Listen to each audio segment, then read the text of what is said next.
am sure the Bible picture books that we were taught in Sunday school when we were small. There was one picture that keeps coming into my mind is when Jesus. It is pretty much a depiction, but Jesus is amidst the people. He's talking near the well. He's having a conversation. He's sitting among the people and trying to understand that's a picture that always keeps me motivated. But the problem that I'm asking, the question that I'm raising here is when Jesus is doing that, or when Christ is acting in that manner, why do we see in churches, this is more than a criticism, this is more than trying to understand, we see the bishops, the hierarchy of the church during the service, during the sermon, they are in a corner of the church, adorned in various glorious clothing, looks so beautiful and everything, and there's a disconnect.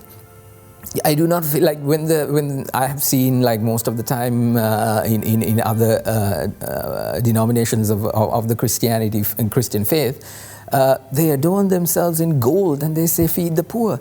The message does not tally with what they're doing in action. So why is that happening right now? Because right now, where is the teaching of Christ, where he's sitting with the people, he is there with the people, he's washing the feet of the people who pretty much he said he came to serve. So where is that why is that disconnect is still occurring in this day and age? Well, the church has received through the ages a way that the church has been used to. But there is a restlessness within the church.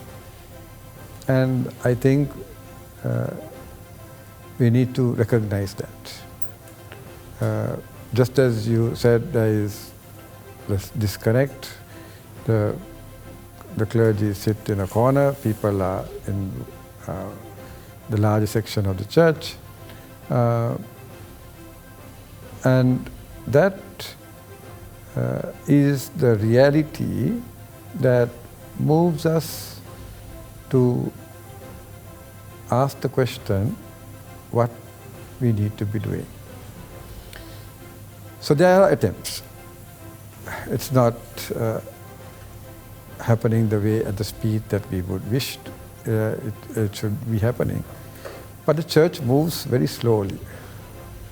And change is very, very difficult for any individual or organization. And we are trying to bring about a change that we will take us from where we are into where you said, into the midst of the people, where Jesus would want us to be. And one aspect of it is that the church, as much as it is divine, because Christ is the head of the church, is also made up of human beings. And they got somehow a little into the system that prevents us from moving as fast as we would wish to. So the church would want to see a reformation from within. We have seen reformations happening in the church from outside, but the reformation from within is the one that we are looking for, so that there is a conscious change that comes from within the church in order to be the church that sits with the people and bring about a change from down upwards, and from upwards right down to the very bottom. So we always say our prayers for the church, and that we will emulate Christ in everything that we do.